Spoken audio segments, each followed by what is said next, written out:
अस्सलाम वालेकुम students. Attendance से ज़रा स्टार्ट करते हैं, एक आध मिनट तक।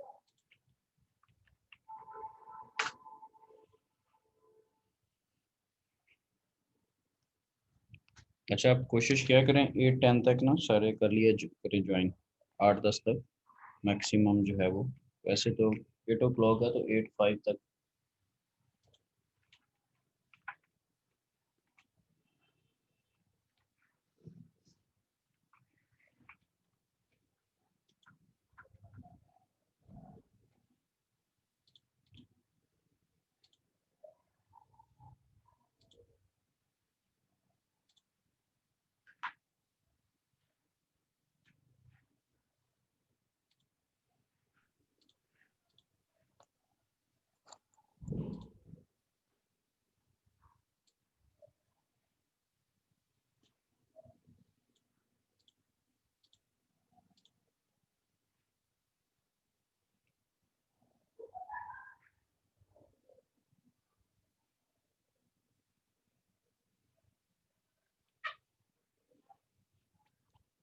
ओके जी, करते हैं स्टार्ट। अब्दुल मोईद मिर्ज़ा।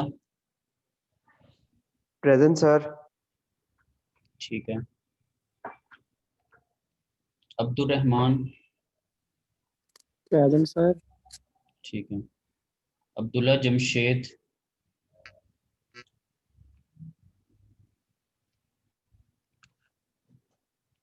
अब्दुल्ला जमशेद ठीक है जी, मौजूद है लेकिन बोल नहीं रहा। चलें प्रेजेंट लगा रहा हूँ। अहमद अब्दाल।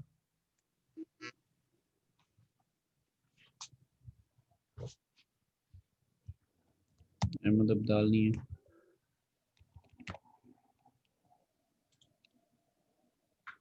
अहमद इशफाक अवान।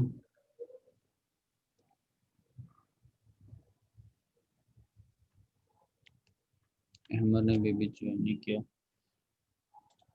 अली सुहेल। Present sir. ठीक है जी। अरीब लुकमान।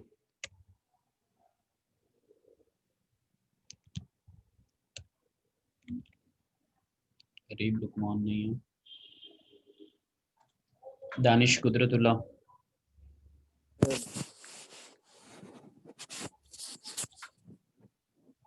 ठीक है। दानिश प्रेजेंट भी बोल दें, वैसे तो मौजूद है। ठीक है जी, Danish present. Faheem Afzal.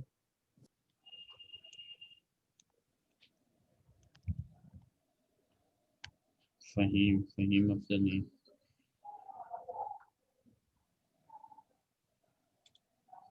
Hisham server.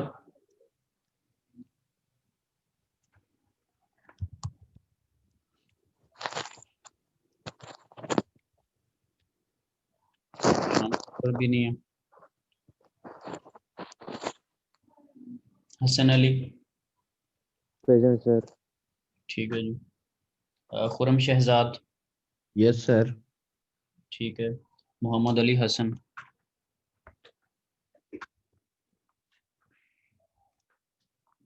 Ali Hasan नहीं है जी। मोहम्मद फारूक।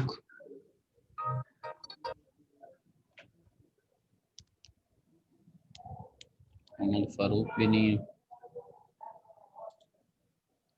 मोहम्मद हसान सदीक। सर। ठीक है। मोहम्मद मजहर।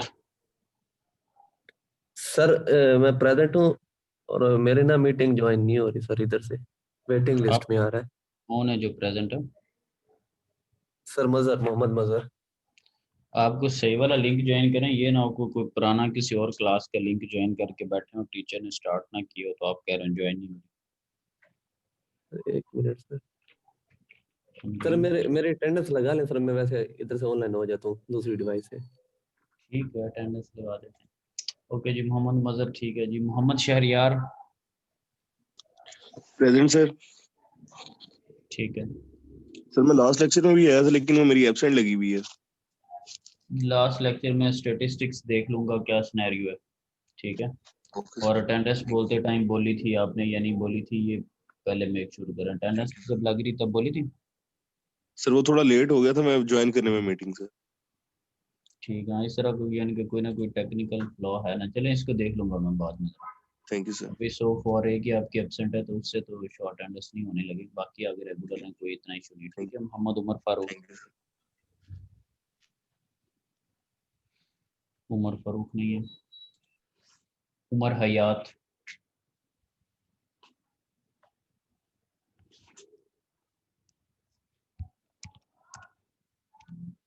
उमर हयात भी नहीं है। मुजतबा आमिर। Present sir. ठीक है। सनान आमिर। Yes sir. ठीक है। शाहजेब अहमद कुरैशी।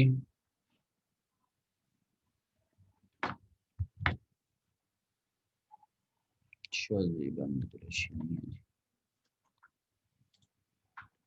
शराज खालिद। Present sir. ठीक है। सुहेल करीम भुट्टी। सुहेल नहीं। सैयद हैदर अली तिरमिजी। Present sir. उजैर इफ्तिखार।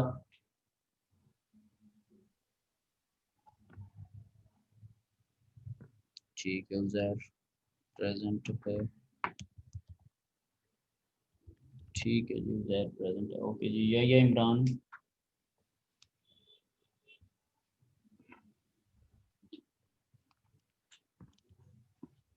या इमरान, किसी ने लेट ज्वाइन किया हो अभी, उसकी अटेंडेंस ना लगी हो। सर अहमद इशफाक। अहमद इशफाक। मोहम्मद मजहर होगी सर। मोहम्मद मदर किस वक्त ही होगी थी, कहते हैं तो सर दो मैं दफा लगा देते हैं। नहीं सर मैं बस अपनी और डिवाइस से कोई? भी ऑनलाइन हूँ। ठीक। ठीक। बस जी, सर ठीक मेरी है। अटेंडेंस होगी सैयद हैदर अली। कह रहे भाई उस जब लगा रहा होता तब ठीक है, कि जो वर्ड बोलता ना वो आपको एक्नॉलेज करने के लिए कहता हूँ, ठीक है। तो उस वक्त ज़रा गौर से सुना करें। आपकी होगी, जब आप बोर होते हैं तो आगे एक्नॉलेजमेंट मैं आपको देता हूँ, ठीक है। कोई भी जब अटेंडेंस बोर होता है तो उस वक्त ज़रा ठीक है जहन सर, नशीन थैंक किया करो। ओके जी, अटेंडेंस सेव करते हैं ज़रा, फिर आगे कंटिन्यू करते हैं।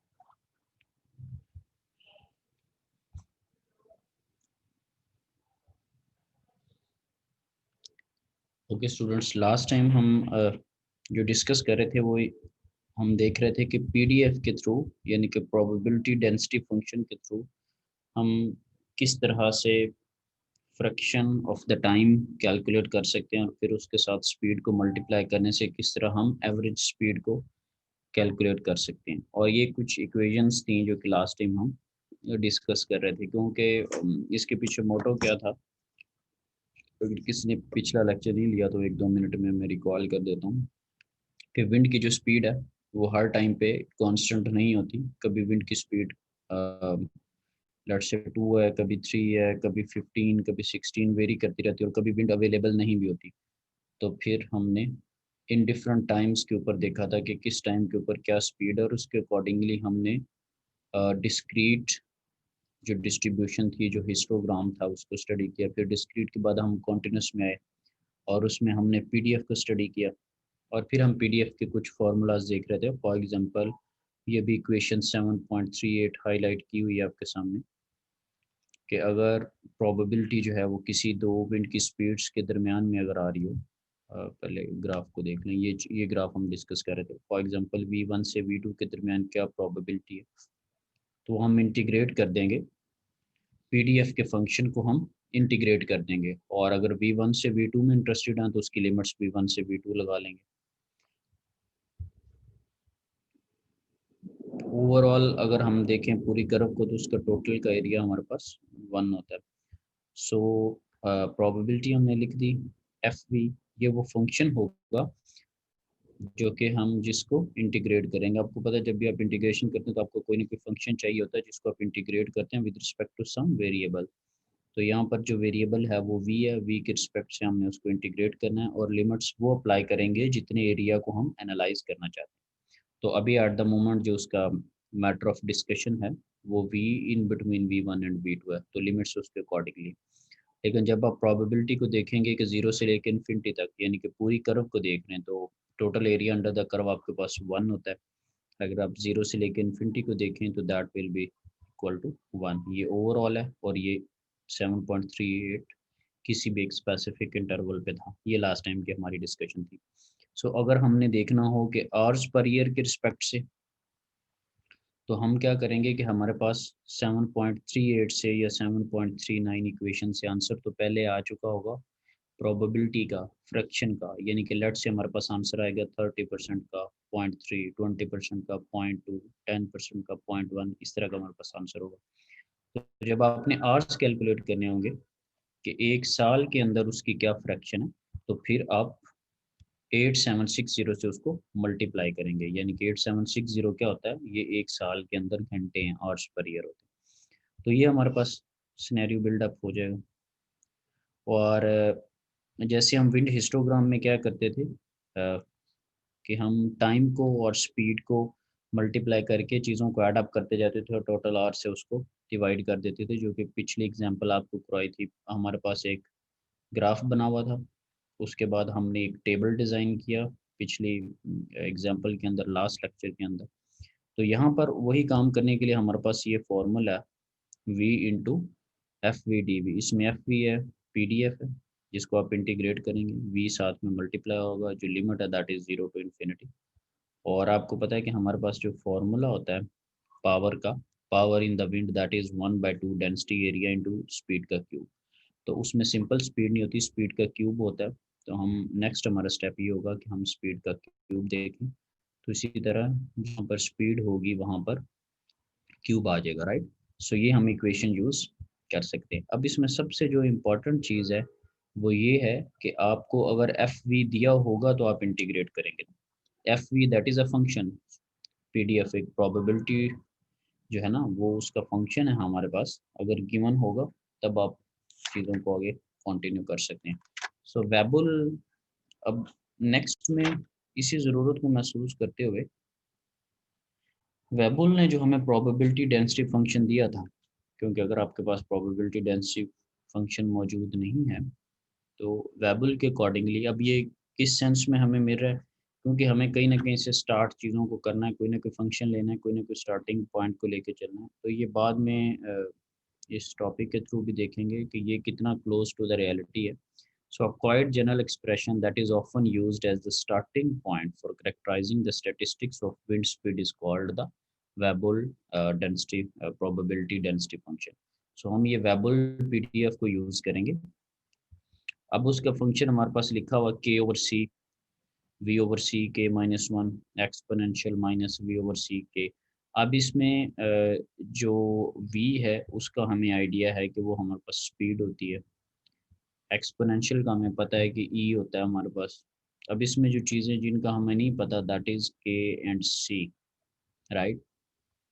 तो के शेप पैरामीटर है और सी जो है वो स्केल पैरामीटर है।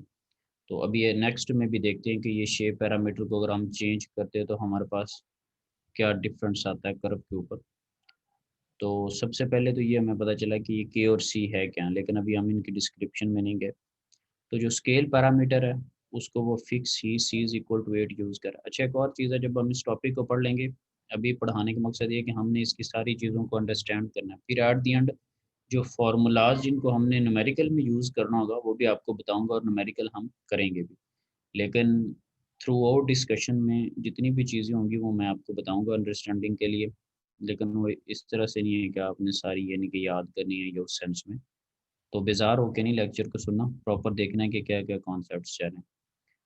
तो यानी कि एट द एंड हमारे पास चीज़ें बड़ी इजी होंगी, लेकिन कॉन्सेप्ट्स के लिए सारी चीज़ों को हमने देखना। तो स्केल पैरामीटर जो है उसको हमने C8 के लिए फिक्स कर दिया हुआ है। जो शेप पैरामीटर है उसको हम चेंज करके देखेंगे कि शेप के ऊपर क्या फ़र्क पड़ता है। फॉर एग्जांपल हम ग्राफ देखते हैं कि ये नेक्स्ट में, अब इसमें अगर आप देखें तो shape parameter k is equal to 1 है मेरे पास। उसकी जो कर्व है वो 0.12 से स्टार्ट होके ये नीचे की तरफ आ रही है, राइट। अब मैं अगर K2 को देखूं तो उसकी शेप ये बन रही है कि जैसे मैंने K को 3 किया तो उसकी शेप आपके पास ऐसे बनी, और C is equal to 8 scale parameter को हमने जो है वो फिक्स किया हुआ है। तो ये एक डिस्क्रिप्शन थी कि अगर आप उस फार्मूला के अंदर, पीडीएफ के फार्मूला के अंदर के को चेंज करते हैं तो डेफिनेट सी बात है शेप आपके पास चेंज हो जाएगी। और ग्राफ किसका बना हुआ है, स्पीड आपने ली हुई एक्स एक्सिस के ऊपर मीटर पर सेकंड, और वर्टिकल एक्सिस के ऊपर आपने पीडीएफ लिया हुआ है जिसको आप यहाँ पर FV से रिप्रेजेंट कर रहे हैं स्मॉल में। ठीक है, तो ये फिगर क्या कह रही थी कि Weibull probability density function with shape parameter k is equal to 1, 2 and 3 with scale parameter c is equal to 8। Okay जी, स्केल पैरामीटर की बहुत ज़्यादा डिस्क्रिप्शन बुक में नहीं है, हम भी उस डिटेल में नहीं जाएंगे। शेप पैरामीटर से रिलेटेड थी वो हमने डिस्कस कर ली। अब ये थोड़ी सी और इंटरनल डिस्कशन में मैं जाता हूँ कि हमें बता क्या रहा है। k इज इक्वल टू 2 ये कह रहा है कि जैसी स्पीड 0 हुई है वहाँ से आपके पास पीडीएफ शुरू हो गया। देखिए जैसे जैसे स्पीड आ रही है k इज इक्वल टू 2 के ऊपर आपको कुछ ना कुछ प्रोबेबिलिटी मिल रही है। इसकी प्रोबेबिलिटी जो आपको मिलनी एंड हुई है वो 20 के करीब तक आपको फ्रैक्शंस मिल रही थी, कुछ ना कुछ प्रोबेबिलिटी उसकी थी। ठीक है, लेकिन अगर मैं इसको थोड़ा और डीप एनालिसिस करूँ तो 15 के करीब इसकी वैल्यू काफ़ी कम हो गई है। ठीक है जी, और अगर मैं k इज इक्वल टू 3 पे देखूँ, K1 पे अगर देखूँ तो स्टार्ट में तो आपको मिल रहा है k इज इक्वल टू 1 के ऊपर, 0 के ऊपर, लेकिन जैसे जैसे K1 पे आप देखें जैसे जैसे स्पीड बढ़ती जा रही है उसकी प्रोबेबिलिटी कम होती जा रही, तो ये माइट भी इतना यूज़फुल ना रहे k इज इक्वल टू 1। फिर k इज इक्वल टू 3 में अगर आप देखें उसने स्टार्टिंग तो k के पैरामीटर 2 के बाद लिया, लेकिन K2 से उसकी जब आप पीक पे ये जा रहे हैं इन बिटवीन तो उसकी प्रोबेबिलिटी जो है वो थोड़ी सी उससे ज़्यादा है। लेकिन K3 को अगर आप देखें तो उसका फॉल K2 से पहले आ चुका है, यानी कि वो को 12 के बाद की जो विंड्स हैं उनको वो टैकल नहीं कर रहा, उन पे आपको जो हाई स्पीड की हैं उन पे आपको वैल्यूज़ नहीं दे रहा, क्योंकि हाई स्पीड पे तो अच्छी पावर होती है हमारे पास। तो ये एक अंदाज़ा मुझसे लगा रहे हैं कि क्या हमारे पास प्रोबेबिलिटी है। फॉर एग्जांपल इस प्रोबेबिलिटी को अगर परसेंटेज के सेंस में मैं देखना चाहूँ तो 0.04 का मतलब है 4% है, 8% है, 12% है, 16% है। और इन परसेंटेज से लास्ट जो आपने एग्जांपल की थी उससे आपको आइडिया भी होगा कि फिर इन परसेंटेज से हम जब पावर कैलकुलेट करते हैं तो वो जितनी कम परसेंटेज होगी उनका उतना एलिमेंट बीच में कम होता है। अच्छा, इसमें एक और चीज़ है, ये 7th चैप्टर को आप साथ साथ स्टडी करना शुरू कर दें।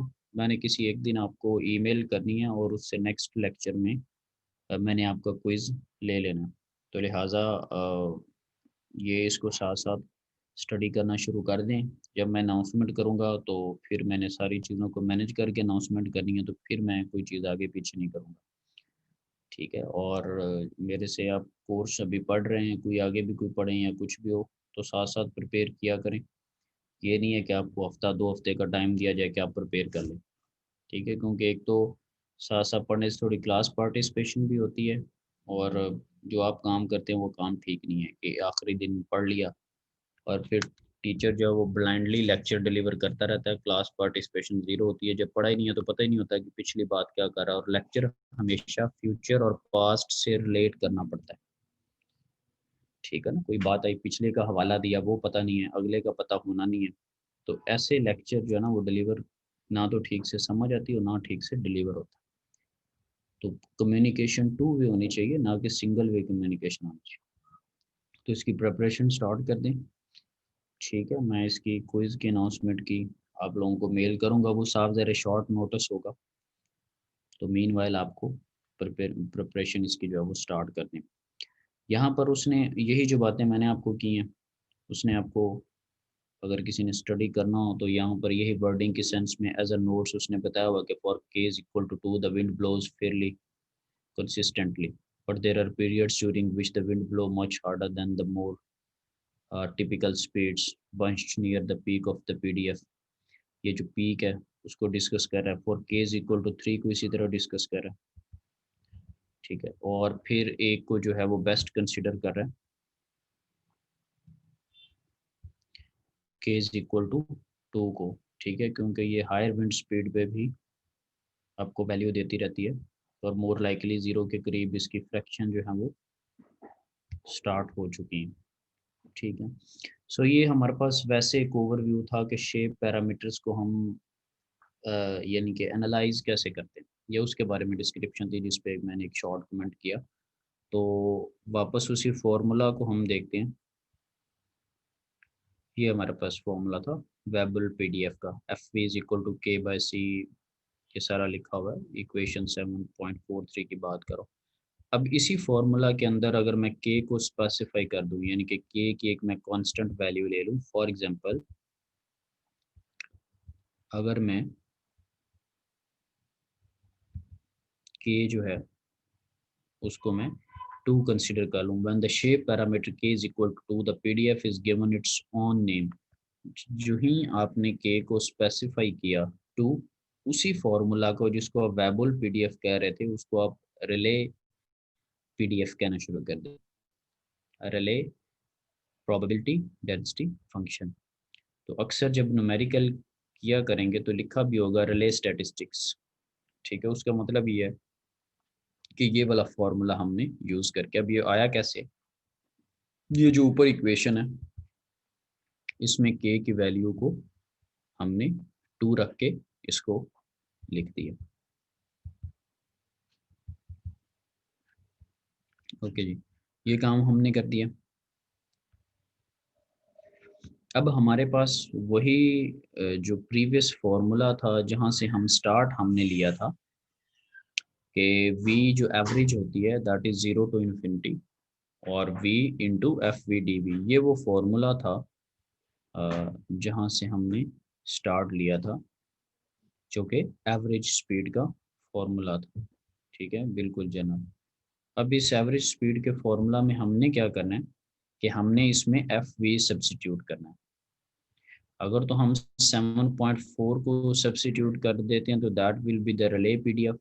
अगर हम एफ वी में k2 स्पेसिफाई नहीं करते और सिंपल फार्मूला प्लग इन कर देते हैं तो that will be the PDF वेबल।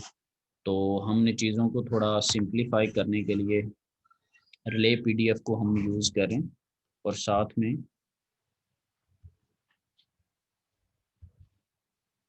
ठीक है जी रिले पीडीएफ को, ये जो आपके पास रिले पीडीएफ है इसको ऊपर वाली इक्वेशन में 7.41 ये जो फॉर्मूला दिया हुआ एवरेज का उसमें हम प्लग इन करें। तो जब ये हम काम कर देंगे तो 0 से लेकर इन्फिनिटी हम इसको इंटीग्रेट कर देंगे। v वाली जो टर्म है उसके रिस्पेक्ट से इंटीग्रेट हो जाएगा, c वगैरह जो हैं वो हमारे पास कांस्टेंट हो जाएंगी। तो हमारे पास इसका आंसर आ रहा है π/2 इंटू सी। ये क्या चीज़ नैरो डाउन होके मिली हमें, एवरेज हमें स्पीड मिली according to the Rayleigh PDF, ठीक है, कि जब हमने एवरेज स्पीड को यूज़ करना होगा according to the Rayleigh PDF तो हमारे पास π/2 सी। अब देखें चीज़ें बहुत सिंपल हो रही हैं, ड्राइव करने का मैं नहीं कह रहा लेकिन समझने से बहुत चीज़ें सिंपल हो रही।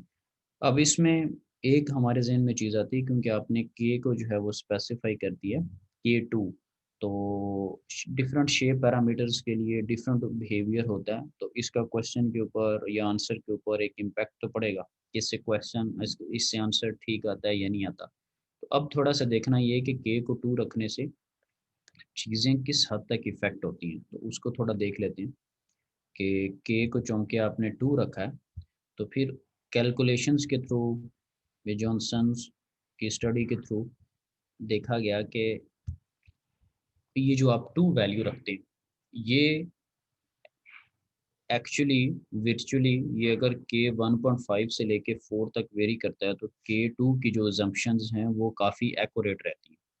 यानी कि k को 2 रखने से मुराद ऐसे ही है कि 1.5 भी हो k तो काम चल रहा है, 1.6 2 3 टिल 4, 1.5 से लेके 4 तक हमारे पास आंसर जो है वो ठीक आएंगे। k2 रखने से 6 पैरामीटर्स के अंदर हम इतना जो है ना वो खेल सकते हैं, ये हमारे पास मार्जिन है। अब इसी चीज़ को थोड़ा और समझने के लिए देखते हैं, हमारे पास रिले पीडीएफ दिया हुआ with varying average wind speed. आपने अभी जो v के ऊपर बार लगा दिया, अच्छा v के ऊपर बार लगाने से यहाँ पर एक फ़र्क वाज़े किया गया कि v के ऊपर बार लगा दिया तो ये रिले स्टेटिस्टिक्स की एवरेज विंड स्पीड है, दूसरी को हम v के नीचे सबस्क्रिप्ट में avg लिख रहे थे, एवरेज। तो अब अगर v 8 हो तो हमारे पास किस तरह का रिले पीडीएफ बन रहा है, v6 पे किस तरह का बन रहा है, v4 पे किस तरह का बन रहा है, वो आपको एक चीज़ जो है वो बताई हुई है। अब उसके बाद हमने क्या काम किया है, ये हमारे पास इक्वेशन 7.45 आ गई एवरेज से रिलेटेड। अभी हम ओरिजिनल फार्मूलाज पे नहीं आए, अभी हम स्टडी कर रहे हैं चीज़ों को। फिर क्या किया है कि सब्स्टिट्यूटिंग इक्वेशन 7.45 इंटू 7.44। अब 7.45 जो हमारे पास आई है वो वी एवरेज की वैल्यू थी, ठीक है। इसको 7.44 में प्लग इन कर दें कि जहाँ पर आपके पास ये आपके पास आ रहा है π/2 इंटू सी, तो यहाँ से सी की वैल्यू निकाल। सी की जब वैल्यू मैं निकालूंगा तो उसमें मेरे पास तीन चीज़ें बचेंगी, एक तो π√π होगा, एक 2 होगा और एक वी एवरेज होगा। तो जहाँ जहाँ पर सी है वहाँ वहाँ पर ये वैल्यू आ जाएगी, ठीक है जी। तो मेरे पास इवेंचुअली ये पीडीएफ बनेगा एफ वाला। पाए वी, ये वी विंड की स्पीड है, और ये जो वी बार है ये एवरेज विंड स्पीड है रिले स्टैटिस्टिक्स के अकॉर्डिंगली। वी स्पीड है और वी बार जो है वो एवरेज विंड स्पीड है रिले स्टैटिस्टिक्स के अकॉर्डिंगली। तो इसका इम्पैक्ट क्या होता है, जैसे जैसे आप रिले की विंड एवरेज स्पीड को चेंज करते हैं तो वो इम्पैक्ट आप देख रहे हैं प्रोबेबिलिटी फंक्शंस के ऊपर। इसी फॉर्मूला के अंदर वैल्यूज़ को चेंज करके जो इम्पैक्ट पड़ना है उसको ऊपर ग्राफ में बताया गया। जैसे फॉर एग्जांपल कोई फार्मूला होता है तो आप उसके अंदर जैसे जैसे वैल्यू चेंज करते जाते हैं आपको आइडिया होता है कि जी ये उसके स्केयर के साथ चेंज हो रही है, ये लीनियर रिलेशन है, नॉन लीनियर, आप ग्राफ को ड्रॉ करते हैं। तो अब हम जो मेन चीज़ थी हमारी उसकी तरफ अब हम जाते हैं। मेन चीज़ हमारी होती है एवरेज, हम basically power in the wind में इंटरेस्टेड हैं ओवरऑल, ठीक है। तो ये हमारी एक तरह की मजबूरी थी कि हमें एवरेज, क्योंकि जब एवरेज अगर पावर चाहिए तो उसमें हमें एवरेज स्पीड चाहिए, तो फिर वो स्पीड के लिए ये सारे हम काम कर रहे थे, क्योंकि स्पीड आपके पास पावर के फॉर्मूला में आती है 1/2 डेंसिटी एरिया इंटू वी का क्यूब, तो उसके लिए ये सारा हमने काम किया। और यहाँ पर लिखा हुआ है विद रिले स्टेटिस्टिक्स, यानी कि अब जो फॉर्मूलाज यूज़ करेंगे वो रिले के अकॉर्डिंगली करेंगे। सो ये आपके पास एफ वी आ गया, तो वी क्यूब एवरेज का फॉर्मूला वही simple V cube into F V. तो एफ वी अब आपने ऊपर यूज़ जो करना है 7.46 को आप यूज़ करने जा रहे हैं। सो वी क्यूब आपके पास ये आ गया सारा सिनेरियो 7.47। इसको जब सिंप्लीफाई किया जाएगा, इसको जब इंटीग्रेट किया तो हमारे पास जो आंसर निकल रहा है वी क्यूब एवरेज का निकला 6/π, वी क्यूब के ऊपर बार है, इसका मतलब है कि ये एवरेज रिले वाली को ज़ाहिर कर रहा है 1.91 वी बार के ऊपर क्यूब है, ठीक है। सो ये अब ये हम चीज़ों को काफ़ी सिंप्लीफाई कर चुके हैं कि चीज़ें सिंप्लीफाई किस तरह होनी है, ठीक है।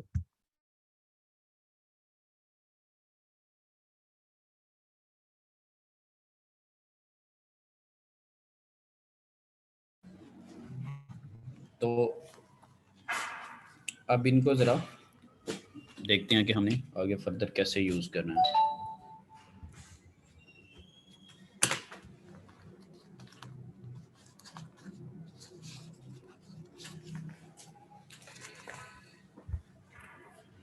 ओके जी, 6/π। अब या तो इसको 6/π और v क्यूब के साथ लिख लें या 1.91 के साथ लिख लें। ठीक है जी। अब हमारे पास फॉर्मूला क्या था बेसिकली स्पीड का, मैं उसको यहाँ पे लिखने की कोशिश करता हूँ। अब चीज़ें बहुत एंड वाले मराहल में मेरे पास सिंपल पावर का फॉर्मूला था, density into area into V का क्यूब। जब मैं एवरेज पावर लेता था तो ये मेरे पास वो फार्मूला था जिसको मैं प्रीवियसली, जिससे मेरा वाबस्तगी थी इस टॉपिक को पढ़ने से पहले। ठीक है, ये वो चीज़ थी। अब अगर मैं इसी फॉर्मूला के अंदर v क्यूब एवरेज की जगह, आपको जो मैंने स्लाइड पे लिखा है वो नज़र आ रहा है ना, जो बुक के ऊपर मैं हैंड रिटन लिख रहा हूँ? Yes sir. ठीक है। अब अगर मैं ये v क्यूब एवरेज के अंदर रिले के अकॉर्डिंगली वैल्यू, रिले स्टैटिस्टिक्स के अकॉर्डिंगली वैल्यू प्लग इन कर दूं, तो फिर मुझे ये p एवरेज का नाम भी बदल नहीं देना चाहिए, फिर ये भी पावर रिले की पावर होनी चाहिए ना। अगर मैं यहाँ पर कोई किसी साइंटिस्ट की थ्योरी के अकॉर्डिंगली कोई चीज़ प्लग इन करता हूँ, तो जो पहले मैंने उसका p एवरेज नाम रखा हुआ था, फिर मुझे उससे इसको मुख्तलिफ ज़ाहिर करना चाहिए ना। ठीक है, तो वही जो फार्मूला है आपके पास, प्रीवियस फार्मूला, अगर मैं उसकी जगह 1/2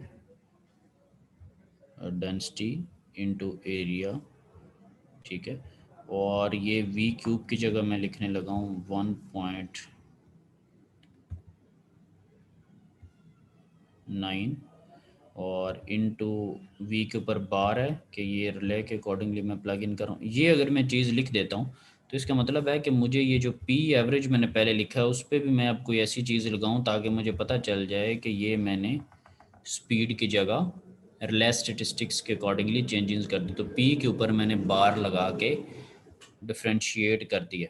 ठीक है, तो आप देख रहे हैं बुक के अंदर भी p के ऊपर बार लगा हुआ है। 6/π का मतलब है 1.91 और ये वही पुराना फॉर्मूला 1/2 डेंसिटी एरिया और v के ऊपर बार रिले असम्पशंस के अकॉर्डिंगली। तो नतीजा यहाँ पर क्या निकला, that is with Rayleigh statistics the average power in the wind is equal to the power found at the average wind speed multiplied by 6/π या 9.1। तो ये हम इस नतीजा पर पहुंचे। अब इसको समरी इसकी करते हैं। ये अब देखें कितनी 7.49 को देखें कितनी बिल्कुल सिंपल चीज़ है। तो अगर डायरेक्ट बता देता तो माइट भी वो चीज़ें फिर उतनी पिक ना होती। ठीक है, ये आप कहते कि सही सर ने बताया नहीं और डायरेक्ट फॉर्मूला बता दिया। तो ये अब कहने का समरी इसकी ये है कि अगर आप हमें पीडीएफ नहीं गिवन, ठीक है, क्योंकि जब आप फार्मूलाज देख रहे हैं ना तो एफ वी को आप इंटीग्रेट करें और इंटीग्रेशन हमेशा किसी फंक्शन की होती है, डिफरेंशिएशन हमेशा किसी फंक्शंस की होती है, उसके अकॉर्डिंगली फिर उस पर लिमिट्स अप्लाई होती हैं। सो आपके पास स्टार्टिंग के लिए या कोई फंक्शन गिवन नहीं था, ठीक है, तो वेबल पीडीएफ को आपने यूज़ किया as a starting point, wind की स्टैटिस्टिक्स के स्टार्टिंग पॉइंट के तौर पे वेबल को देखा। फिर उसके अंदर के और सी स्केल और शेप पैरामीटर्स आ रहे थे। फिर वेबल ने रिले ने जो स्टैटिस्टिक्स दी कि अगर के को आप 2 फिक्स कर दो, ठीक है, तो तब आपके पास फॉर्मूला के अंदर क्या चेंज आती है। तो फिर जब हमने के को 2 फिक्स किया रिले की बातों को मानते हुए, तो फिर हमने उसको रिले पीडीएफ कहना शुरू कर दिया। उससे पहले हम उसको वेबल पीडीएफ कह रहे थे। फिर उस चीज़ को जब हम आगे फॉर्मूलाज में प्लग इन करते गए और हमने इंटीग्रेट किया, लिमिट्स अप्लाई की, तो हम 7.48 तक पहुँचे कि वी एवरेज के अंदर रिले के अकॉर्डिंगली जो फ़र्क आ रहा होता है वो 6/π का आ रहा होता है या 1.91 का आ रहा था। लेकिन हमारा डेस्टिनेशन अभी भी वी स्पीड का क्यूब नहीं है, हमारा destination average power in the wind है। हम स्पीड में इंटरेस्टेड ज़रूर हैं लेकिन इवेंचुअली हम पावर में इंटरेस्टेड हैं। सो ये जो मैंने हैंड रिटन में फिर फार्मूला के अंदर प्लग इन किया तो हम 7.49 तक पहुँचे। और 7.49 की समरी ये नीचे 2 लाइनों में लिखी हुई है कि अगर आप रिले स्टेटिस्टिक्स यूज़ करते हैं तो जो average power in the wind है वो 6/π के मल्टीपल फैक्टर से या 1.9 के फैक्टर के साथ आपके सामने आती है। तो जहाँ पर हम रिले स्टेटिस्टिक्स को देखेंगे या हमने अगर एवरेज पावर निकालनी होगी तो हम 7.49 यूज़ करेंगे, जो कि बिल्कुल एक सिंप्लीफाइड फार्मूला है। वो ऊपर एफ वी वगैरह और उस तरह की चीज़ें हम यूटिलाइज नहीं करें, क्योंकि हम चीज़ों को सिंप्लीफाई करके यहाँ तक पहुँच चुके हैं। ठीक है, इसमें कोई इशू वगैरह, क्योंकि जो हमारे पास फार्मूला है वो बहुत सिंपल और सादा फार्मूला है। ठीक है जी, अब आगे कंटिन्यू किया जाए। Yes sir. तो अब एक एग्जांपल देख लेते हैं जिससे सारी चीज़ें काफ़ी हद तक इंशाल्लाह बेहतर हो जाएंगी।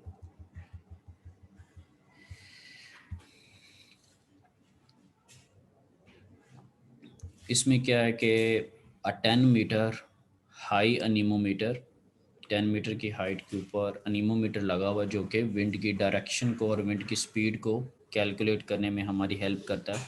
Finds the average wind speed at that height to be 6 meter per second. ये जो 10 मीटर हाइट के ऊपर अनीमोमीटर ने आपको जो एवरेज विंड स्पीड दी है, that is 6 meter per second. Estimate the average power in the wind at a height of 50 meter. 10 का जो रेफरेंस है उसके ऊपर आपको 6 वैल्यू मिल रही है, तो आपने 50 मीटर के अकॉर्डिंगली एनालिसिस करना है। इस टाइप की हमने एक दफ़ा एग्जांपल भी पीछे की थी, जिसमें हमारे पास एक 50 मीटर पे हब की हाइट थी और एक 80 मीटर पे थी। उन दोनों का हमने आपस में कंपैरिजन किया था और उनके आंसर्स भी हमने देखे थे कि क्या उनके आंसर्स के ऊपर फ़र्क पड़ता है, कितनी ज़्यादा वैल्यू आपको मिली है।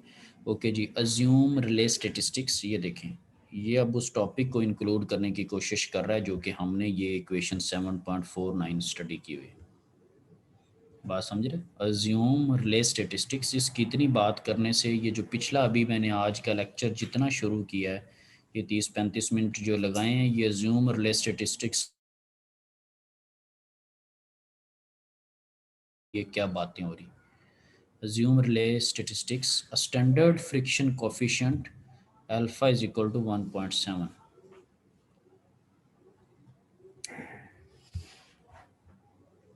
अल्फा इज इक्वल टू 1.7 से क्या मतलब है कि ये वो वाला फ्रिक्शन का कॉफिशेंट है जो हमने टॉपिक पढ़ा था कि ग्रास के ऊपर क्या अल्फ़ा की वैल्यू है, टॉल्स बिल्डिंग्स के ऊपर क्या वैल्यू है। ठीक है, ये वो वाला टॉपिक है हमारे पास। So the standard air density, ये भी हमने टॉपिक पढ़ा हुआ है कि स्टैंडर्ड से क्या मुराद है, और अगर मैं टेम्परेचर प्रेशर को चेंज कर दूं तो उससे क्या मुराद होता है। इस पे भी एक टॉपिक पूरा लेक्चर आपको दिया हुआ है। सो फॉर हमारे पास डेंसिटी स्टैंडर्ड है। फिर आपने क्या काम करना है कि इसी को आप रिपीट कर रहे हैं for a taller 80 metre height. Okay जी, अब कंटिन्यू करते हैं।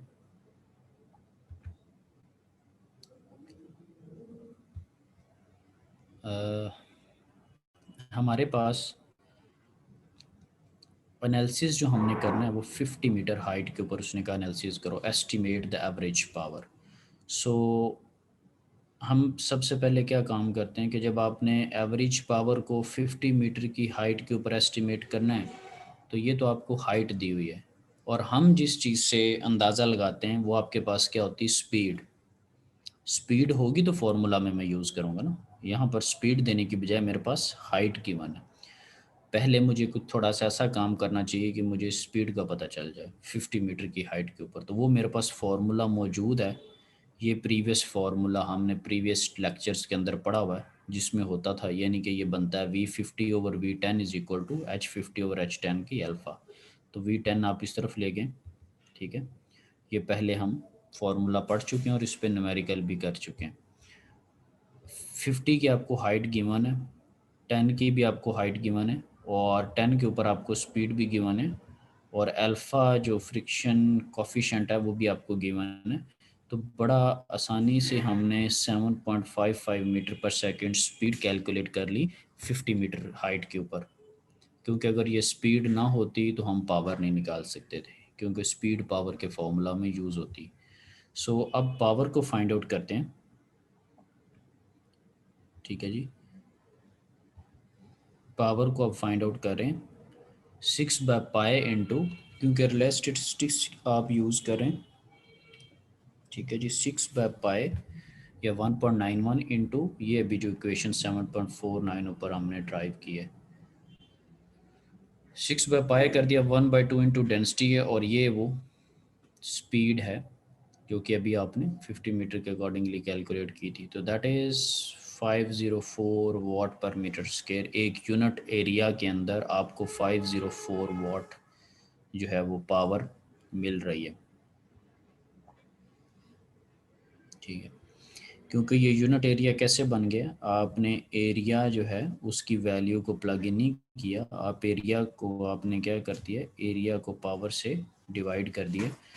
ठीक है, जो कि बता रहा है कि अगर 1 मीटर स्क्वायर का अगर आपके पास एरिया हो तो उसके अंदर जो पावर की अवेलेबिलिटी है दैट इज़ 504 वाट। बाकी सारी चीज़ें हमारे पास गिवन थी। अब आपने क्या करना है कि आप 80 मीटर के अकॉर्डिंगली कैलकुलेशंस करें। ठीक है, तो 80 मीटर के अकॉर्डिंगली देख लेते हैं कि उसने P10 को कैलकुलेट कर लिया, 6 बाय पाई 1/2 1.255, और डेटा में हमें बताया हुआ है कि 10 के ऊपर आपकी जो स्पीड है दैट इज़ 6, तो वो आपने कैलकुलेट कर ली। फिर उसी टॉपिक के अंदर ये अप्रोच भी गिवन है, क्योंकि अगर आपको पावर गिवन हो, पावर की सेंस में भी आप वही फार्मूला को यूज़ कर सकते हैं जिसमें हमने फ्रिक्शन कोफिशिएंट अल्फ़ा को पढ़ा था। लेकिन जब आप पावर की बात करते हैं तो तब फार्मूला के अंदर 3 अल्फ़ा आता है, ये उस टॉपिक में मैंने आपको बताया था। जब आप स्पीड की बात करते हैं तो उसमें सिंपल अल्फ़ा आता है, क्योंकि पावर के जब फार्मूला को फर्दर आप प्लग इन करते हैं तो उसमें आता है 1/2 डेंसिटी एरिया इंटू वी का क्यूब। बाकी चीज़ें कट जाती हैं, तो वो क्यूब वाला जो एलिमेंट है वो जब पावर का फार्मूला यूज़ करेंगे तो क्यूब 3 अल्फ़ा आता है, और जब सिंपल स्पीड का फार्मूला यूज़ करते हैं तो अल्फ़ा आता है। तो ये हमने प्रीवियस टॉपिक के अंदर फार्मूला पढ़ा हुआ है। तो अब P10 आपने ये कैलकुलेट कर ली, P10 आपने कैलकुलेट कर ली, वो आपने प्लग इन कर दी, H80 और H10, ये उसकी जगह 80 और 10 आ गया। 3 फार्मूला के अंदर कांस्टेंट है, 1/7 आपको डेटा में गिवन है, तो ये 616 वाट पर मीटर स्क्वायर जो है वो आपके पास। इस न्यूमेरिकल में किसी को कोई इशू, कोई कॉन्सेप्ट डेवलप करने में, क्योंकि जो प्रीवियस फार्मूला स्टडी किया था उसको थ्रू न्यूमेरिकल जब इंपोर्ट किया हमने, तो इसमें किसी को कोई इशू वगैरह, ये भी आपके सर सामने इसमें रिलेज फॉर्मूला सर यूज किया है, तो उसमें तो मैं वो ये नहीं था किया कि के की वैल्यू सर 2 कर देंगे, तो ये यहाँ पे स्केयर नहीं आना चाहिए था। एक मिनट जरा, वो हेडफोन जरा नीचे, क्वेश्चन रिपीट करना जरा, क्वेश्चन सर रिपीट रिलेज वाला कीजिए जी। फॉर्मूला यूज करना ना इसमें हमने, तो उसमें जी हमने जी, के की वैल्यू को फिक्स किया था 2 पे। के की वैल्यू को 6 नहीं किया, के को 2 पुट किया था और एनालिसिस किया था। जी सर 2 ही अच्छा, टर्म। जी जी ठीक है, तो इशू यानी कि क्या है? सर इधर वो स्केयर नहीं था आना चाहिए। पहली बात यह है कि हमारे पास फार्मूला के अंदर के कहीं हमें नज़र आ रहा है भला, ये जो भी न्यूमेरिकल है, नहीं सर। तो फिर 2 कहाँ पे पुट करें? या लेट से 2 नहीं रखते तो 3 रख लेते हैं, या 4 रख लेते हैं, या 1 रख लेते हैं। तो प्लग इन तो कोई चीज़ तब करेंगे जब उसका हमें कोई वेरिएबल नज़र आएगा। ठीक है, तो यहाँ पर ये जो फार्मूला, यही तो बात बताने की मकसद था, ये जो फार्मूला ड्राइव हुआ है उसके अंदर आपने के को 2 रख के ये सारी डेरिवेशन की है, और इवेंचुअली वी क्यूब की जो के 2 रख के डेरिवेशन आई है वो ये चीज़ आई है। के को 2 पुट करके जो आंसर निकला है इंटीग्रेट करके, वो एक ऐसी वैल्यू आई है जो कि के डिपेंडेंट नहीं है, क्योंकि जब के को 2 पुट कर दिया तो के की तो कहानी ख़त्म होगी। वेरिएबल तो तब वेरिएबल रहता है जब आप उसको वेरिएबल रहने दें, जब उसकी जगह मैं कोई कांस्टेंट पुट करूंगा तो उसका इफेक्ट तो ज़ायल हो जाएगा। समझ रहे हैं ना ठीक बात हो को? गया सर, वो ठीक है, फॉर्मूला मिक्सअप हो गए थे, ये वी हाँ क्यू एवरेज की वैल्यू अब हम इसमें हाँ पुराने जी, फॉर्मूले में पुट करेंगे। ठीक। ये जो 7.48 है ये प्रॉपर इंटीग्रेशन के साथ के को 2 पट करके फिर आई है, और फिर इस वी क्यूब को हमने पावर के फॉर्मूला में यूज़ किया, तो हमारे पास 7.49 समरी के तौर पे फॉर्मूला सामने आया, और ये रिले एजम्पशंस के साथ आया। दैट मीन्स कि जहाँ पर के आया था आप के को 2 पुट कर आए हैं, और के को 2 कहाँ पर पुट किया है,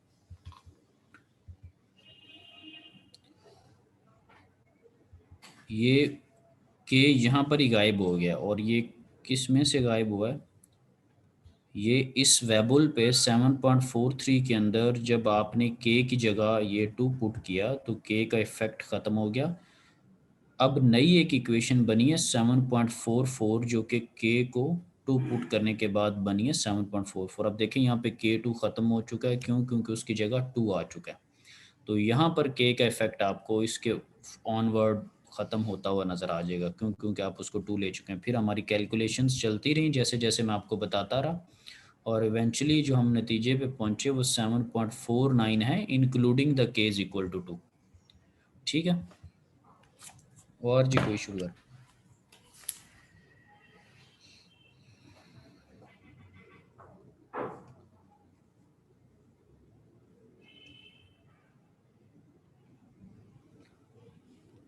और ये जो V50, V10 और अल्फ़ा वाला है, ये आपके पास टॉपिक है इम्पैक्ट ऑफ टावर हाइट का। उसके अंदर ये जब मैंने पढ़ाया तो सारी चीज़ें आपको बताई हैं। चलें जी आगे ज़रा देखते हैं। ठीक है जी, कंटिन्यू किया जाए। क्लियर है ये न्यूमेरिकल हर लिहाज से? Yes sir. ठीक है,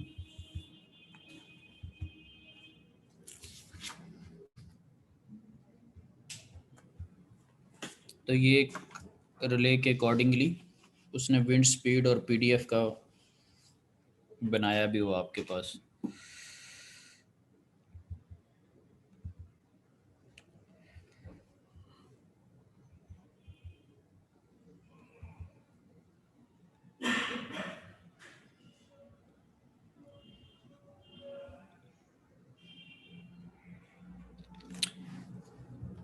अच्छा, ये हमारे पास एक चीज़ है जी, लेट्स से लिखा हुआ जी estimating wind turbine energy production, के जो विंड की टर्बाइन है, ये शायद मैं पहले भी आपको जब किसी लेक्चर में बता चुका हूँ कि हम बेसिकली जब पावर्स वगैरह फाइंड कर रहे थे तो इवेंचुअली हम एनर्जी वगैरह में इंटरेस्टेड होते हैं। जैसे आपको यूनिट की प्राइस चार्ज होती है तो किलोवाट आवर्स में, ठीक है, पावर के साथ टाइम की मल्टीप्लिकेशन है कि इन्होंने कितने टाइम के अंदर कितनी पावर इस्तेमाल की।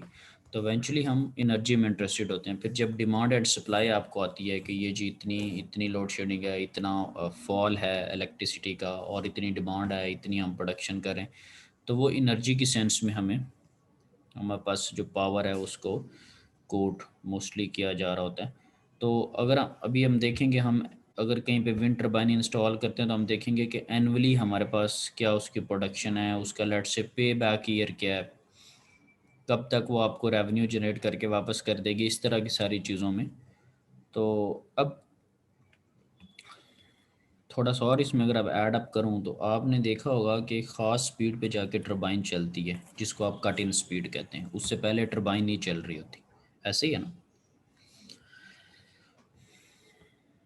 Yes sir. फिर ये होता है कि एक रेटेड स्पीड के ऊपर उसकी पावर आपको मैक्सिमम मिल रही होती है, जो आपने ग्राफ में भी देखा कि वी आर के ऊपर आपको पी आर मिल रहा होता है। फिर आपने देखा कि एक ऐसा टाइम आता है कि आप विंड टर्बाइन को एक ख़ास स्पीड से, जब उसकी स्पीड बढ़ती है तो आप उसको स्टॉप करवा देते हैं, जिसको आप फर्लिंग स्पीड कहते हैं या कट आउट स्पीड कहते हैं, क्योंकि उसके बाद डैमेज का अंदेशा होता है। ये कुछ बातें हैं जो कि हमने देखी हुई हैं। तो फिर इसमें हमारे ज़हन में आता है कि जब हमने विंड को स्पीड जो जिस टाइम पे टरबाइन चली नहीं है वो टाइम तो हमारे लिए इम्पोर्टेंट है ही नहीं, क्या ख्याल है? जिस टाइम पे टरबाइन चल ही नहीं रही वो टाइम हमारे लिए इम्पोर्टेंट नहीं है, तो उसको कैलकुलेशंस में से निकालना चाहिए, क्योंकि उस टाइम के ऊपर आपको पावर नहीं मिल रही। और अगर आप उस टाइम को भी पावर में इंक्लूड करते हैं या एनर्जी कैलकुलेशंस में इंक्लूड करते हैं तो आपको रिजल्ट गलत आएगा। हमें सिर्फ उतने स्पेसिफिक टाइम को इंक्लूड करना चाहिए जितना टाइम हमारे पास चीज़ें चल रही हैं। तो वो हम जो है वो CDF के थ्रू ये कॉन्सेप्ट्स लेने की कोशिश करेंगे। कॉमुलेटिव डिस्ट्रीब्यूशन जिसे हम कहते हैं, जैसे PDF है उसी तरह हमारे पास एक CDF का कॉन्सेप्ट्स है। सो विंड स्पीड कॉमुलेटिव डिस्ट्रीब्यूशन जो फंक्शन है, इस टॉपिक की मदद से हम बाकी अपने सवालात के जवाब देखेंगे, जो कि मैंने आपको कहा कि इस पे टरबाइन चल रही है, इस पे नहीं चल रही। आप किसी इन बिटवीन पे इंटरेस्टेड होते हैं, कट इन से लेके फर्लिंग के दरमियान में, ठीक है।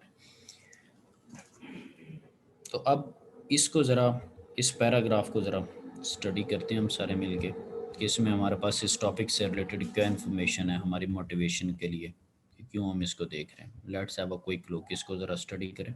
To predict energy delivered,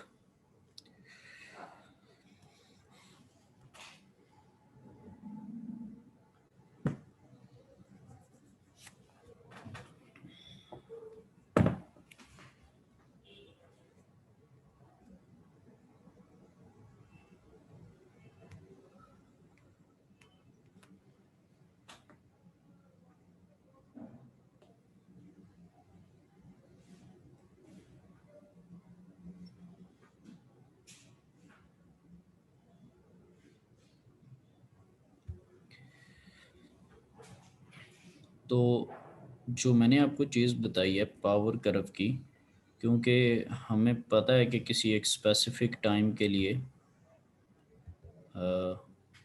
let's say कोई एक स्पीड है जिस पे वो नहीं चल रही, फिर एक टाइम आएगा जब चलेगी और फिर एक कांस्टेंट स्पीड आपको देगी, और फिर आप क्या करेंगे कि इसको किसी ख़ास स्पीड के बाद जो है वो बंद करवा देंगे वी फर्लिंग के ऊपर, और ये वी कट इन स्पीड है, और जिस पे आपको मैक्सिमम मिलना शुरू हो जाए ये आपके पास वी रेटेड स्पीड है। इसी तरह पावर को, ये पावर की कर्व है, तो ये जिस पे आपको फुल मिल रही है उसको आप पी आर कह रहे हैं, ठीक है। तो आप जिसमें इंटरेस्टेड हैं वो ये वाला टाइम है जो कि सी से लेके एफ वाले में आप इंटरेस्टेड होंगे, जिसमें टरबाइन चली है, क्योंकि यहाँ पर तो टरबाइन ने कोई पावर नहीं दी और इसके बाद भी कोई पावर नहीं दी। तो इस चीज़ को लेके फिर हमने अब आहिस्ता आहिस्ता जब न्यूमेरिकल हो जाएगा, आंसर्स निकलेंगे, हम पूरा न्यूमेरिकल कर लेंगे, फिर एक डीप एनालिसिस होगा, फिर ये चीज़ थोड़ा कॉन्सेप्ट जो है वो स्ट्रॉन्ग होगा कि मैं यानी कि जो भी बात कह रहा हूँ उसका मतलब क्या था। अभी थोड़ी बहुत अंडरस्टैंडिंग के लिए ताकि हम आगे चल सकें। तो जो पीडीएफ था वो आपको क्या इन्फॉर्मेशन दे रहा था? पीडीएफ ने आपको एक तो ये बताया था कि total area under the curve 1 होता है, हमें वैसे ही पता है, और उसके अलावा जितनी सारी आपने कैलकुलेशंस की वो आपको ये बता रहा था कि अगर आपने विंड स्पीड को कोई दो लेट से V1 से V2 के दरमियान क्या प्रोबेबिलिटी है, तो वो आपने सारी कैलकुलेशंस की थी, ठीक है। अब हम जिस चीज़ में लेट्स इंटरेस्टेड हैं वो हमें CDF बताएगा, the probability that the wind is less than some specified wind speed. अब क्या प्रोबेबिलिटी है कि जो आपके पास विंड की जो स्पीड है वो एक ख़ास स्पीड से कम है। ख़ास स्पीड से कम से मतलब क्या? फॉर एग्जांपल कि कट इन से कम है, जिस पे भी मैंने क्वेश्चन मार्क लगाया, तो कट इन से अगर कम है तो आपको तो पावर नहीं मिल रही होगी, तो इसका मतलब है ये कोई ऐसी यूज़फुल चीज़ है जो कि आगे हमारी हेल्प कर सकती है। हमें पता चल जाएगा कि इतने फ्रैक्शंस के लिए जो है वो ऑन नहीं होगी। तो हमें पता है कि एक ईयर के अंदर 8760 आवर्स होते हैं, तो हम उनको जब आवर के साथ मल्टीप्लाई करेंगे तो हमें पता चलेगा कि एक साल के लिए कितने घंटे उसने नहीं चलना। तो फिर जब हम कैलकुलेशंस करेंगे तो उतने आवर्स की पावर जो है वो ज़ीरो आएगी। तो फिर हम अपने एनालिसिस में या कैलकुलेशंस में उतने पोर्शन को यूज़ नहीं करेंगे। ये बैक एंड पर्पज़ है जो कि आगे चल के वाज़ेह होगा। सो यही अगर हमने CDF को जब हम कैलकुलेट करेंगे यानी कि क्या प्रोबेबिलिटी है कि जो स्पीड है वो एक ख़ास स्पीड से कम है। फॉर एग्जांपल आपको पता है कि विंड टरबाइन वर्किंग स्टार्ट करती है 3 के बाद। मैंने आपको डेटा शीट्स विंड की बताई थी जो कि अभी तक आपने स्टडी करके मुझे नहीं बताई, कि 3 मीटर पर सेकंड से लेट से पहले नहीं चल रही, या 2 मीटर पर सेकंड से पहले नहीं चल रही, या 4 मीटर सेकंड से पहले पहले कोई भी आपको पावर जो है वो नहीं दे रही विंड टरबाइन। तो ये वो एनालिसिस हो रहा है कि क्या प्रोबेबिलिटी है कि v is less than some v। तो सम v हमें पता है कि हम क्या एनालाइज करने जा रहे हैं। सो ये जो कैलकुलेशंस है 0 से लेके v, फॉर एग्जांपल ये आप 3 मीटर पर सेकंड को एनालाइज करना चाह रहे हैं, 2 को, 4 को, तो वो लिमिट्स के अकॉर्डिंगली भी हम बता देंगे। और fv वो जो PDF हम यूज़ कर रहे थे। अब इसमें चीज़ों को जब हम कंटिन्यू करते हैं तो FV जो है उसने बता दिया कि वो आपके पास CDF है, और FV इंफॉर्मेशन क्या देगा? ये जो FV है वो ये इंफॉर्मेशन दे रहा है कि क्या प्रोबेबिलिटी है कि V जो है that is less than some specified speed, और सम स्पेसिफाइड स्पीड में मोस्टली हम वो जो कट इन स्पीड है उससे मुराद होगा हमारा। ओके, इसी चीज़ को अगर आगे थोड़ा लेके चलें तो 0 से नीचे क्या प्रोबेबिलिटी हो सकती है? 0 से नीचे तो 0 ही प्रोबेबिलिटी होगी ना। The probability that wind v is less than 0, 0 meter per second से नीचे तो होनी नहीं, माइनस में वगैरह में तो हम उसको यूज़ कर नहीं रहे, उसकी प्रोबेबिलिटी 0 है। And the probability that the wind is less then infinity, अब विंड जो है वो इन्फिनिटी भी नहीं हो सकती, तो क्या प्रोबेबिलिटी है कि विंड जो है वो लेस देन इन्फिनिटी हो, उसकी 1 प्रोबेबिलिटी है, क्योंकि इन्फिनिटी से तो कम ही होगी ना, उसकी 1 है, 100% इसी की प्रोबेबिलिटी है, तो दैट इज़ 1। तो दो चीज़ें हमने लिख दी। पहले तो इन जनरल कॉन्सेप्ट है कि एफ वी से मुराद ये है कि किसी भी ख़ास स्पीड से कम की क्या प्रोबेबिलिटी है, ये तो बाय डेफिनेशन वाइज हमने इस चीज़ को देख लिया, ये हमारे पास एक सिंपल कॉन्सेप्ट है। जो चीज़ें हमने अभी रीड आउट की हैं वो ये है कि क्या प्रोबेबिलिटी है कि विंड की जो स्पीड है वो 0 से लेस देन है, तो उसकी 0 प्रोबेबिलिटी है। और क्या प्रोबेबिलिटी है कि विंड की जो स्पीड है वो लेस देन इन्फिनिटी है, तो उसकी प्रोबेबिलिटी 1 है, 100% है।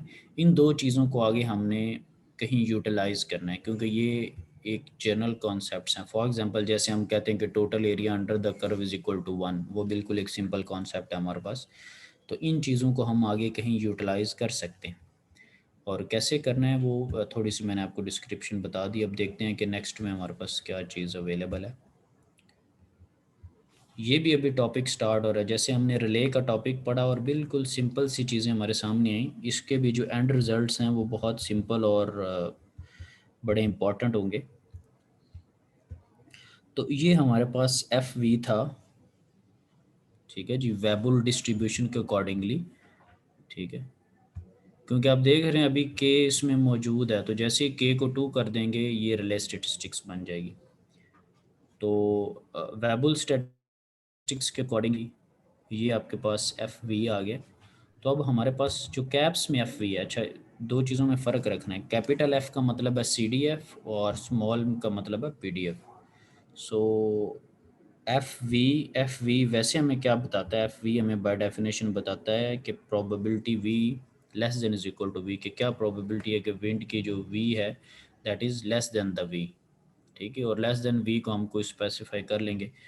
तो जब इसका फॉर्मूला हमने देखा तो वो था 0 टू वी और इंटीग्रेशन थी एफ वी की, तो ये सारा एफ वी लिखा हुआ है वही।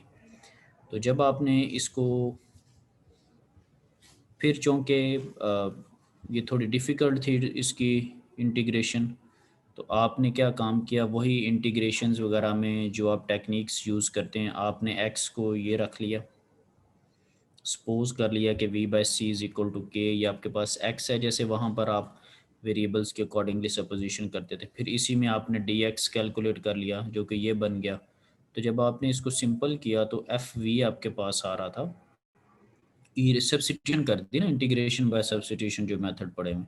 सो एफ वी मेरे पास आ रहा है 0 टू x और ई रेस्ट पर माइनस एक्स और dx, ठीक है। अब वापस x की वैल्यू प्लग इन कर दें कि x या dx हैं क्या, तो वो जब आपने प्लग इन की तो ये बड़ा सिंपल सा है कि हमारे पास आ गया कि एफ वी की जो प्रोबेबिलिटी है that is 1 minus exponential v over सी।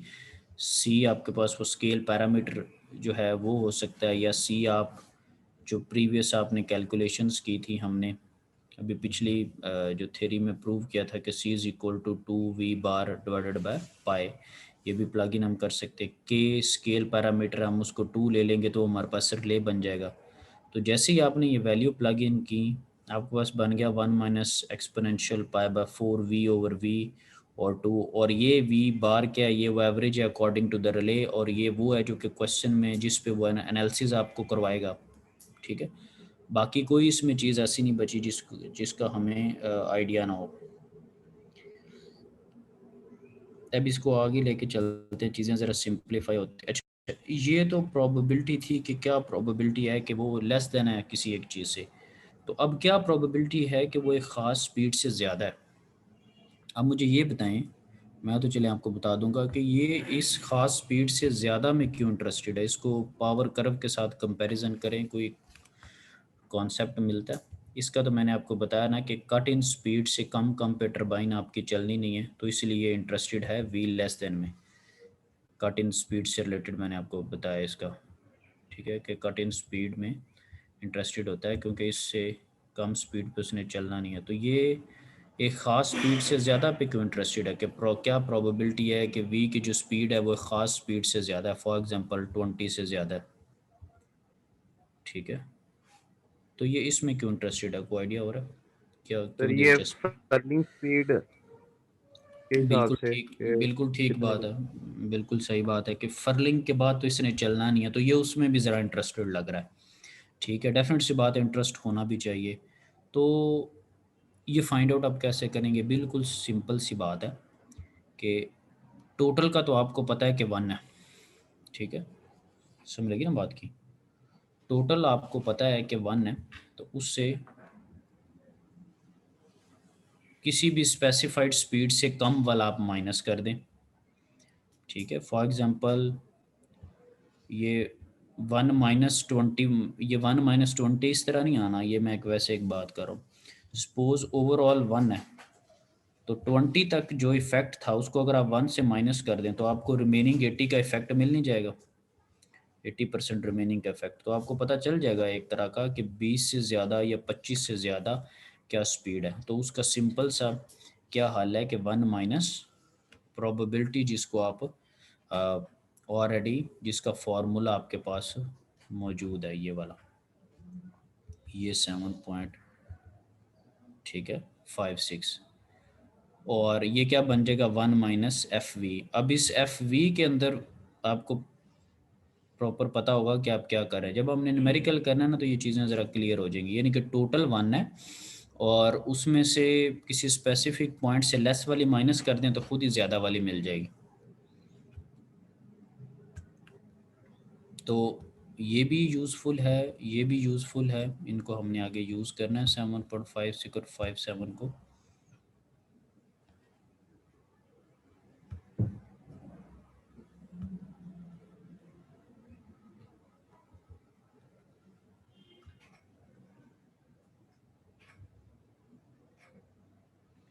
ये देखें ना, फॉर एग्जांपल ये पिक्चर ए में देखें तो वो 5 मीटर पर सेकंड से लेस में इंटरेस्टेड था। बी के अंदर ये उसने ड्रॉ किया हुआ ना, in this case half of the time the wind is less than 5 meter per second. उसने एनालिसिस किया, ये एफ वी आपके पास लगा के, सी डी एफ लगा के, तो क्या प्रोबेबिलिटी है कि वो उसकी स्पीड 5 से कम है। ये देखें ना, ये विंड की स्पीड्स हैं 5, 8, 10, 12, कुछ भी हो सकता है। तो जब उसने एनालिसिस किया कि 5 के ऊपर उसने वैल्यू देखी, तो मैं इसको ज़रा दूसरी तरफ में ड्रॉ करता हूँ। 5 के ऊपर जब उसने वैल्यू देखी ना, तो आपको यहाँ पर जो सी डी एफ मिल रहा था वो 0.5 था। तो उसको यहाँ से पता चल गया कि 5 मीटर पर सेकंड से नीचे नीचे की जो प्रोबेबिलिटी है, half of the time the wind is less than 5 meter per second. अभी हाफ ऑफ द टाइम उसे पता चल गया कि आधा वक्त उसने इधर गुजारा। तो अगर आप साल में लेट से half of the time suppose मैं देखूँ, तो उसका मतलब हाफ ऑफ द ईयर उसने इससे कम गुजारा है। तो ये एक फ्रैक्शनल मेरे पास आइडिया दे रहा है CDF के थ्रू, ठीक है जी। और क्या मेरे पास प्रोबेबिलिटी है कि कितना टाइम उसने 5 के बाद गुजारा है, वो बाकी हाफ आ जाएगा, ठीक है। सो इससे मुझे आइडिया होगा चीज़ों का कि किस तरह से मैंने चीज़ें यूज़ करनी है।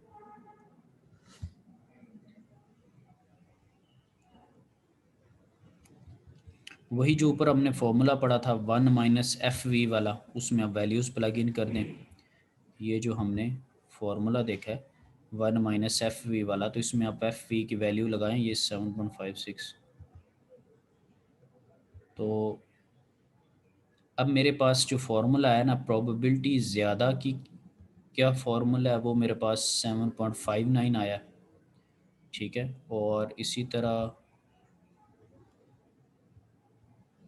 प्रोबेबिलिटी जो लेस वाला मेरे पास फार्मूला है, वो मेरे पास 7.56 आ गया। अच्छा, ये मैं न्यूमेरिकल अगले में अच्छे से करवाऊंगा, लेकिन अभी इसका थोड़ा सा मुझे ना ओवरव्यू देना है ताकि हल्का सा आइडिया हो जाए कि हम कर क्या रहे हैं। इसको अभी बहुत क्विक वे में ओवरव्यू दूंगा, अगले में इसको डिटेल में करेंगे, लेकिन सुनना बहुत ज़रूरी है। कि फॉर एग्जांपल आपके पास 2.1 मेगावाट की सुजलोन की ये टरबाइन है, कट इन स्पीड 3.5 जिसका हम जिक्र करते रहते हैं, रेटेड विंड स्पीड 11 जिस पे फुल पावर मिल जानी है, फर्लिंग स्पीड जिस पे बंद करवा देना 20 है। If the machine is located in relay winds, relay statistics use करनी है विद एवरेज विंड, ये रिले की वी बार अगर हमें कहीं यूज़ कर रहे हैं, रिले की अगर एवरेज स्पीड कहीं यूटिलाइज करें, दैट इज हम find the following. How many hours per year is the wind below the cut in wind speed, कितने घंटे जो है वो एक साल के अंदर कट इन से कम चलती है। तो वो हमें फॉर्मूले अभी हम पढ़ रहे थे कि क्या प्रोबेबिलिटी है V is less than some speed. How many hours per year will the wind turbine be shut down due to excessive winds, इससे क्या मुराद है, एक्सेसिव विंड से क्या मुराद है?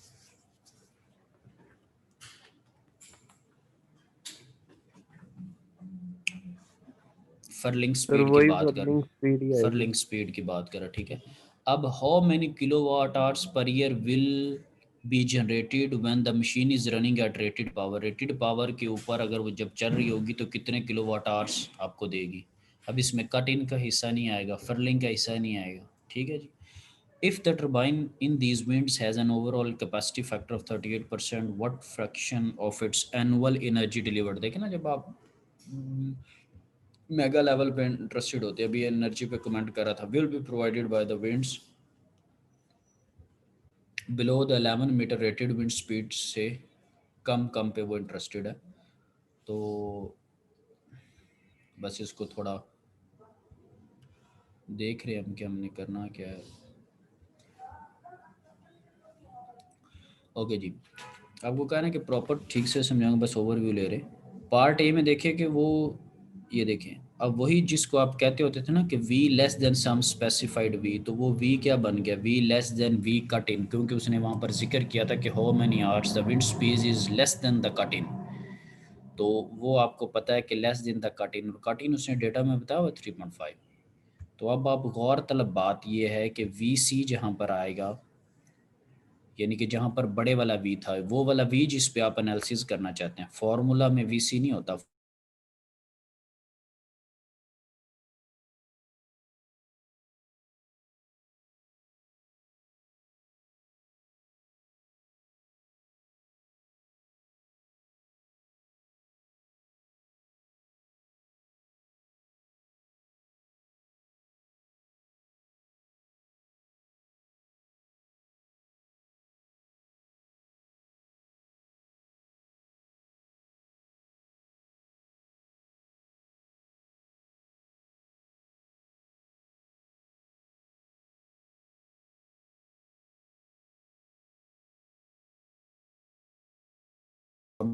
पर गिवन आपको डेटा के अंदर।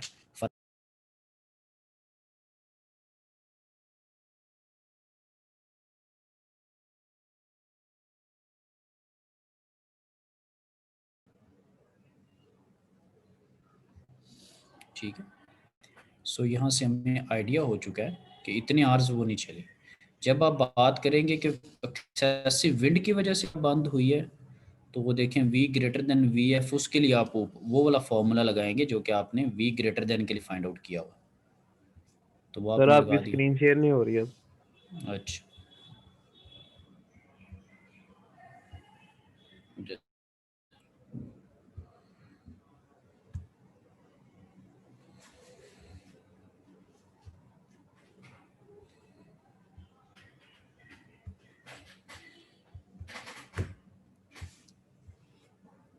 चलिए। अच्छा, इसमें जब आपने एक्सेसिव के लिए फाइंड आउट किया ना, तो उसमें आपने वो वाला फॉर्मूला लगाया जो कि ऊपर हमने एक्सेसिव के लिए पढ़ा था। अब वहाँ पर देखें कि आपकी जो एनालिसिस की स्पीड है वो अब वी एफ हो गई है, वो अब फर्लिंग स्पीड हो गई है, वो अब 20 हो गई है, और नीचे वी बार जो है वो वही रिले की है जो कि 7 है। तो ये जो न्यूमिनेटर में वी है, जो कभी वी एफ बन जाती है, कभी वी कट इन बन जाती है, ये डिपेंड करता है कि आप बात क्या कर रहे हैं, कट इन की बात कर रहे हैं, फर्लिंग की बात कर रहे हैं, तो उसके अकॉर्डिंगली। अब ये देखें, फर्लिंग के लिए ना पूरे साल में सिर्फ 14 घंटे उसने विंड की एक्सेसिव की वजह से हमने बंद करवाना, जो कि बिल्कुल एक नॉर्मल सा सिनेरियो बन सकता है, लेकिन जब कट इन की वजह से चल ही नहीं रही तो वो 1562 एक ठीक ठाक वैल्यू है। चलो, लेकिन बाकी तो ये फार्मूला की फिर हम खैर एनर्जी वगैरह जब कैलकुलेट करेंगे तो अब ये देखिए, जब आपने एनर्जी कैलकुलेट किया उसमें जो है एक इम्पॉर्टेंट चीज़ है, जस्ट मैंने कहा ना कि सिर्फ ओवरव्यू दे रहा हूँ, उसमें लिखा हुआ VR से लेके VF के दरमियान, यानी कि रेटेड से लेके फर्लिंग के दरमियान वो वाला पॉइंट होता है जब वो रेटेड पावर पे चल रही होती है, ये उसने डिमांड किया हुआ था। तो आपने उसको इन बिटवीन कैलकुलेट किया। आपको आर्स वगैरह का सारा आइडिया है, वो जब मैं डिटेल में बताऊंगा फिर पता चलेगा। तो हमने एनर्जी भी निकाल ली है जिस तरह की उसने कही थी। तो आप मुझे खुद से बताएं कि कितनी इंपॉर्टेंट चीज़ है। अगर आपको आर्स का प्रॉपर आइडिया नहीं है तो आप तो हर चीज़ को 8760 से मल्टीप्लाई करके करते रहेंगे चीज़ें, ठीक है। तो ये बैकग्राउंड पे इसके थ्योरी थी जिसकी वजह से हमने सारी चीज़ें की हैं। लेकिन न्यूमेरिकल को देख के उसकी वर्डिंग पढ़ के आपको आइडिया हो रहा होगा कि ये बिल्कुल सिंपल चीज़ें हैं। अगली दफ़ा हम इसी न्यूमेरिकल को बिल्कुल डिटेल में डिस्कस करेंगे वन बाय वन, ठीक है। तो अभी चूँकि मैंने जो पूरा लेक्चर दिया था वो ऐसे लग रहा था कि पता नहीं वो क्या पढ़ रहे हैं, क्यों पढ़ा रहे हैं, तो ये बड़ा ज़रूरी था ओवरव्यू देना कि इन चीज़ों ने कहाँ कहाँ पे यूटिलाइज़ होना है। तो न्यूमेरिकल को इंशाल्लाह डिटेल में अगली दफ़ा बताऊँगा, ठीक है जी। कोई मसला मसाइल तो नहीं है? अब लेक्चर को कर दिया जाए एंड? Yes sir. ठीक है जी, थैंक यू वेरी मच। अल्लाह हाफिज़। अल्लाह हाफिज।